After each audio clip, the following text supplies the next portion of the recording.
ہم world war one کے اختتام سے شروع کرتے ہیں۔ پہلی جنگ عظیم کے اختتام کے موقع پر جو ہارنے والی قومیں تھیں، جس میں جرمنی، آسٹریا ہنگری اور اوٹومن امپائر جو سلطنت عثمانیہ تھی، ان پہ بہت سخت شرائط لگائی گئی۔ سلطنت عثمانیہ اور آسٹریا ہنگری امپائر کو ختم کر دیا گیا اور چھوٹے چھوٹے ممالک بن گئے۔ سلطنت عثمانیہ سے جو آج کل کے عرب ممالک وہ سارے بن گئے، اور ٹریٹی آف ورسائے کے مطابق جرمنی ساری جو اس کی افریقہ میں ٹیریٹریز تھی وہ بھی اس نے گنوا دی، اور اپنے یورپ میں کچھ علاقے بھی دوسرے ملکوں کو دے دیے گئے، جس کے نتیجے میں پولینڈ مارز وجود میں آتا ہے۔ کچھ اور شرائط یہ تھی کہ جرمنی 1 لاکھ سے زیادہ فوج نہیں رکھ سکتا، اور ایئر فورس بھی نہیں رکھ سکتا، اور ہیوی ہتھیار بھی نہیں رکھ سکتا جیسے ٹینک وغیرہ۔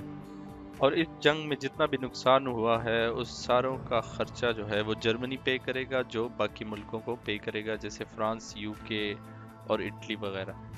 اور یہ ٹریٹی جو جرمن عوام تھی ان کو بالکل بھی ناپسند تھی، کیونکہ اس میں بہت سخت شرائط تھی۔ صرف ایک جو جرمنی کے لیے فائدے کی بات تھی وہ یہ تھی کہ جرمنی کے ایریا کے انڈر کوئی بھی جنگ نہیں ہوئی، سب اس کے بارڈرز کے باہر ہوئی، تو اس کی جو سارا انفراسٹرکچر، روڈز وغیرہ اور فیکٹریز تھی وہ ساری بچ گئی تھی۔ اور جیتنے والے ممالک جو تھے وہ بھی آپس میں خوش نہیں تھے، کیونکہ اٹلی کو جو امید تھی جسے وہ ایریاز ملیں گے، علاقہ ملے گا، وہ نہیں مل سکے تو وہ بھی ناخوش تھا۔ اور امریکہ اور رشیا جو تھے وہ جو نیا نیا لیگ آف نیشنز دنیا کا بنا تھا اس میں بھی دونوں ایڈ نہیں ہوئے، جو کہ یونائٹڈ نیشن سے پہلے ایک پوری دنیا کا لیگ آف نیشن تھا۔ پھر 1921 میں جو ہے جرمنی پہ بہت ہی زیادہ ہائپر انفلیشن آتا ہے، جس کی وجہ سے جرمنی کی جو کرنسی کی ویلیو ہے بہت کم ہو جاتی ہے، اتنی کم ہو جاتی ہے کہ جو نوٹ بنانے والا کاغذ ہے وہ نوٹ سے زیادہ مہنگا ہو جاتا ہے، جس کی وجہ سے جرمنی کو یو ایس اے سے قرضہ لینا پڑتا ہے، اور اس قرضے کے نتیجے میں وہ پھر اٹلی، فرانس اور جو یو کے ہے اس کو جو جنگ کے نقصان کے پیسے ہیں وہ بھی واپس کرنا شروع کر دیتا ہے، اور 1-2 سال میں جرمنی کی اکانومی پھر واپس بحال ہو جاتی ہے۔ اور پھر 1927 کے اراؤنڈ میں دنیا میں جو ہے انڈسٹریل ریولوشن آتا ہے، جس میں یورپ اور امریکہ میں بہت ساری فیکٹریز اور انڈسٹری لگتی ہے، اور چیزیں سستی ہونے لگتی ہیں، اور مشینری جو ہے وہ انسانوں کا متبادل بن جاتی ہے۔ لیکن پھر 1928 میں اٹلی میں ایک ڈکٹیٹر آتا ہے جس کا نام ہوتا ہے مسولینی، جو کہ باقی سب پارٹیوں کو بین کر دیتا ہے، اور صرف اس کی اپنی پارٹی حکومت کر سکتی ہے ہمیشہ کے لیے۔ اور ساتھ ہی یو ایس اے میں نیو یارک میں جو وال سٹریٹ ہے وہ کریش ہو جاتا ہے، اور جو اکانومی کرائسس پوری دنیا میں شروع ہو جاتا ہے 1929 میں، جس کی وجہ سے پوری دنیا میں غربت بڑھتی ہے، اور اسپیشلی جرمنی اس سے بہت ہٹ ہوتا ہے، اور 30% لوگ جو ہیں وہ بے روزگار ہو جاتے ہیں۔ اسی غربت اور اکنامک کرائسس کا فائدہ اٹھاتے ہوئے جرمنی میں نئی پارٹیز بنتی ہیں، جس میں ایک پارٹی ہوتی ہے نازی پارٹی، اور 1932 میں یہ نازی پارٹی جو ہے الیکشن جیت جاتی ہے، جس کا ہیڈ ہوتا ہے ہٹلر، تو ہٹلر جو ہے ملک کا سربراہ بن جاتا ہے، اور ایک ہی سال کے اندر اندر وہ باقی ساری پارٹیوں کو ختم یا بین کر دیتا ہے، اور ساری جو ایبسلوٹ پاور ہے پورے ملک کی وہ ہٹلر کے پاس آ جاتی ہے، سب فیصلے وہ اکیلے کر سکتا ہے۔ اس کے بعد پھر ہٹلر کا مشن ہوتا ہے کہ وہ سب جرمن بولنے والے لوگوں کو اکٹھا کر کے ایک ملک بنائے، کیونکہ وہ اس کو اعلیٰ نسل سمجھتے ہیں، اپنے آپ کو الگ سمجھتے ہیں، اور وہ جو ٹریٹی آف ورسائے جو ورلڈ وار 1 میں ہوئی تھی اس کو بھی ختم کرنا چاہتا ہے، اور وہ جیوز کا بھی جو یہودی ہیں ان کا بھی خاتمہ چاہتا ہے۔ ہٹلر جو ہے وہ لیگ آف نیشنز کو بھی چھوڑ دیتا ہے، اور جو ورلڈ وار 1 کے جرمانے کے طور پہ پیمنٹ ہوتی ہے وہ بھی پے کرنا چھوڑ دیتا ہے، اور اس کے بعد دوبارہ سے ملٹری پہ فوکس کرتا ہے، ایئر فورس بناتا ہے، اور اپنی ملٹری کو سٹرونگ کرنے لگ جاتا ہے۔ پھر 1935 میں اٹلی ایک ملک پہ حملہ کرتا ہے افریقہ میں، جس کا نام ہوتا ہے ایبسینیا، اور 1937 میں جاپان جو ہے وہ چائنا پہ حملہ کر دیتا ہے، اور چائنا کے بہت سارے علاقے فتح کر لیتا ہے، جس میں اس کا کیپٹل بھی ہوتا ہے نینکنگ، اور وہ چائنا پہ بہت زیادہ ظلم کرتا ہے، بہت زیادہ اموات ہوتی ہیں سویلینز کی اور فوجیوں کی دونوں۔ 1938 میں آسٹریا جرمنی میں شامل ہو جاتا ہے، آسٹریا میں بھی نازی پارٹی کی حکومت آتی ہے، تو وہ بھی جرمنی کا حصہ بن جاتا ہے۔ اب ہٹلر کا مشن ہوتا ہے کہ چیکوسلواکیا ایک ملک ہے جس میں کچھ جرمن رہتے ہیں، تو اس کو بھی جرمنی میں شامل کرے وہ علاقے۔ پھر 1939 میں جو ہے جرمنی پورے چیکوسلواکیا کو فتح کر لیتا ہے، لیکن پھر بھی انگلینڈ اور فرانس وغیرہ کی طرف سے کوئی ایکشن نظر نہیں آتا۔ अब हिटलर का अगला मिशन जो है वो पोलैंड होता है, जो रशिया वाली साइड पे है, जर्मनी का नेबर है। जर्मनी पोलैंड को अल्टीमेटम नोटिस करता है, लेकिन पोलैंड उसकी शराइत नहीं मानते। फिर जर्मनी पोलैंड पे भी हमला कर देता है, लेकिन यूके और फ्रांस ऐलान करते हैं कि अगर जर्मनी ने पोलैंड पे हमला किया तो हम जर्मनी के साथ जंग का ऐलान करेंगे।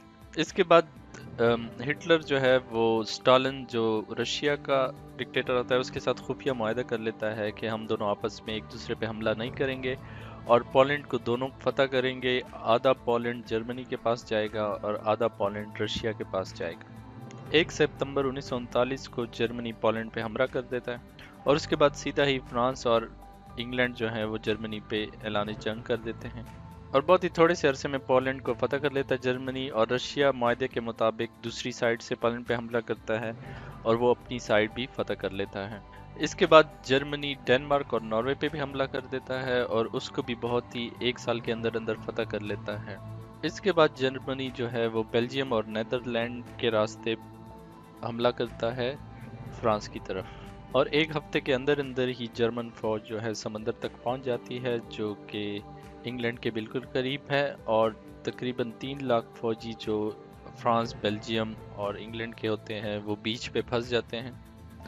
फिर इसके बाद वहाँ से जो मशहूर एवैक्यूएशन है जिस पे मूवी भी बनी है डनकिर्क, तो वहाँ से एवैक्यूएशन होती है इंग्लैंड की तरफ। वहाँ से ये सारे फौजी निकल जाते हैं, लेकिन जर्मनी फ्रांस को फतह कर लेता है बहुत जल्द। अब हिटलर का अगला मिशन इंग्लैंड है, जो कि एक जजीरा है, इसलिए इसके लैंड की थ्रू रास्ता कोई नहीं है और इंग्लैंड की नेवी बहुत ही मजबूत है, तो इसलिए हिटलर उन पे एयरफोर्स से हमला करता है और इस जंग को बैटल ऑफ ब्रिटेन कहते हैं, जो जिसका मशहूर नाम है। बैटल ऑफ ब्रिटेन से हिटलर को वो नताइज नहीं मिल सके जो वो चाहता था। फिर उसने तवज्जो अपनी साउथ की तरफ कर ली, जो मेडिटेरियन की तरफ मुल्क थे उनकी तरफ, जिनमें Hungary, Serbia, Croatia, Bulgaria, Greece वगैरह, और ये सारे उसने कुछ ही हफ्तों में फतह कर लिए और समंदर तक पहुंच गया। और अब ऑलमोस्ट सारा यूरोप जो था वो हिटलर के अंडर था, सिवाय यूनाइटेड किंगडम जो इंग्लैंड था। इसके बाद इस जंग का टर्निंग पॉइंट आता है जिसको कहते हैं ऑपरेशन बारबरोसा। ये ऑपरेशन बेसिकली था जब हिटलर ने रशिया पे हमला किया, जो यूएसएसआर था उस वक्त। हालांकि रशिया इसका जंग में साथी था, लेकिन फिर भी उसने हमला कर दिया उस पे, इसलिए इसको टर्निंग पॉइंट कहते हैं, क्योंकि उसने एक और नया दुश्मन बना लिया और चारों साइडों से अपने आप को दुश्मनों में घेर लिया। रशिया में शुरू में तो जर्मनी बहुत कामयाबियां हासिल करता है और बहुत जल्दी मॉस्को के करीब और स्टालिनग्राड और लेनिनग्राड के करीब पहुंच जाता है, लेकिन रशिया इतना बड़ा है कि इसको फतह करने में बहुत मुश्किल आती है। और इसके अलावा मौसम भी वहाँ का बहुत डिफरेंट है और पूरे साल तकरीबन वहाँ पे बर्फ़ रहती है, और उसके अलावा रशिया की सड़कें भी नहीं ठीक थी और इस तरह जर्मन फ़ौज को बहुत मुश्किलें आती हैं। और इतने में कुछ महीनों बाद वहाँ पे विंटर, वहाँ की सर्दी शुरू हो जाती है और फिर -30 डिग्री सेंटीग्रेड तक मौसम चला जाता है, तो जिसकी वजह से जर्मन फ़ौज वहाँ पे फंस जाती है। अब हम शिफ्ट होते हैं पैसिफिक वॉर पे, जो इसी सेम टाइम पे जब जर्मनी और रशिया की उधर जंग यूरोप में चल रही होती है, तो जापान और अमेरिका की जंग पैसिफिक ओशन में चल रही होती है। क्योंकि सब यूरोपियन ममालिक जंग में बिजी होते हैं, तो जो यूरोपियन ममालिक की कॉलोनीज होती हैं एशिया में, जिसमें फिलीपींस, सिंगापुर वगैरह है, तो वो जापान के लिए आसान टारगेट बन जाती हैं, जिसमें इंडिया भी शामिल होता है, बांग्लादेश वगैरह जो आज का एरिया है। तो लेकिन जापान के सामने एक बड़ी रुकावट यूएस से अमेरिका होता है, तो उस रुकावट को ख़त्म करने के लिए जापान चाहता है कि जो अमेरिका की नेवी है पहले उसको ख़त्म करे। तो उसके लिए वो जापान सबसे पहले अटैक प्लान करता है हवाई में, जो एक जजीरा है वहाँ पे यूएसए के जो शिप्स होते हैं वो खड़े होते हैं, बड़े बड़े जो एयरक्राफ्ट कैरियर्स वगैरह होते हैं, तो वो चाहता है उस पर सीक्रेट हमला करके वो सारे एयरक्राफ्ट कैरियर तबाह कर दे, ताकि जापान के लिए सारा पैसिफिक ओशन जो है उसमें कोई रुकावट ना हो और सारे मुल्कों पे वो कब्जा कर ले एशिया के। 7 दिसंबर 1941 को जापान खुफिया तरीके से पर्ल हार्बर, जो कि हवाई का जजीरा है, जो नेवल बेस है अमेरिका का, वहाँ पे हमला करता है और जो यूएसए के नेवल शिप्स हैं काफ़ी सारे वो तबाह कर देता है और काफ़ी जानी नुकसान भी होता है। इस हमले के बाद यूएसए भी ऑफिशियल तरीके से वर्ल्ड वॉर 2 में शामिल हो जाता है। अमेरिका के शामिल होने के बाद यह हकीकी मानों में पूरी दुनिया की जंग बन जाती है। इसके बाद अमेरिका एटम बम बनाने पे भी काम शुरू कर देता है, उसके तजर्बे करता है। और उसके बाद जो है इस जंग का टर्निंग पॉइंट आता है जिसको बैटल ऑफ मिडवे कहते हैं। ये जंग पैसिफिक ओशन यानी समंदर के बीच में लड़ी गई, जापान और यूएसए के बीच में, और नेवल जंग थी। इस जंग में यूएसए ने जापान को हरा दिया, उसके कई शिप्स डुबो दिए, और यहीं से जापान की नाकामी शुरू होती है। इस जंग के बाद यूएसए जापान पे काउंटर अटैक शुरू कर देता है और इसके तमाम फतह किए हुए जजीरे जैसे इंडोनेशिया, मलेशिया, फिलीपीन से होता हुआ जापान की तरफ रवाना हो जाए। इसके बाद दोबारा यूरोप आते हैं, तो यूरोप में अभी हिटलर जर्मनी और रशिया की जंग चल रही होती है। तो हिटलर स्टेलिनग्राड पे हमला करता है और वहाँ पे इसके 3 लाख फौजी कैदी बन जाते हैं और इसको बदतरीन शिकस्त का सामना करना पड़ता है। उसके बाद दूसरी साइड से अफ्रीका में अमेरिकन फौजी और अलाइड फोर्सेस जितनी भी होती हैं, यूके, ऑस्ट्रेलिया, कनाडा वगैरह, वो अफ्रीका में भी जीत जाते हैं जर्मनी से, और अफ्रीका पूरा अलाइड फोर्सेस के हाथों में चला जाता है। और उसके बाद वो इटली पर हमला करते हैं समंदर के रास्ते से, सिसिली के रास्ते से, और वहाँ पे लैंडिंग करते हैं। उसके बाद इटली में मुसोलिनी को हटा दिया जाता है, उसके बाद इटली हार मान लेता है। और उसके बाद जो है वो अलाइड फोर्सेस फ्रांस में 2 जगह से एंटर होती हैं और फिर बर्लिन जर्मनी की तरफ रवाना हो जाती हैं। एक साइड से रशिया की फोर्सेस बर्लिन की तरफ आ रही होती हैं और एक साइड से अलाइड फोर्सेस, 3 साइडों से अलाइड फोर्सेस बर्लिन की तरफ आ रही होती हैं और जर्मनी की हार अब ऑलमोस्ट यकीनी हो जाती है। और मार्च 1945 में सारी फौजें जो हैं वो जर्मनी में एंटर हो जाती हैं, ईस्ट से भी वेस्ट से भी दोनों तरफ से, और बर्लिन की तरफ रवाना हो जाती हैं। और बर्लिन पहुंचने से कुछ दिन पहले ही हिटलर अपने बंकर में खुदकुशी कर लेता है, लेकिन अभी तक उसकी लाश किसी को भी नहीं मिल सकी। अब जर्मनी और इटली दोनों हार चुके होते हैं और सिर्फ जापान रह गया होता है। जर्मनी को जो जीतने वाले ममालिक हैं, जिसमें अमेरिका, इंग्लैंड और रशिया जो हैं, वो आपस में तकसीम कर लेते हैं उसके इलाके, और पोलैंड भी दोबारा बन जाता है जो कि जर्मनी ने फतह किया था, और बाकी भी जितने यूरोप के ममालिक जर्मनी ने फतह किए थे वो दोबारा से बन जाते हैं। और इस तरह जर्मनी और नाजी पार्टी और हिटलर का खात्मा कर दिया जाता है। सो जर्मनी के लिए जंग अजीम दोम ख़त्म हो जाती है, लेकिन पैसिफिक में जापान और अमेरिका की जंग अभी तक जारी होती है। इसके बाद भी जुलाई 1945 उसके बाद अमेरिका जो है जापान को अल्टीमेटम इशू करता है कि वो सरेंडर कर ले, लेकिन जापान सरेंडर नहीं करता।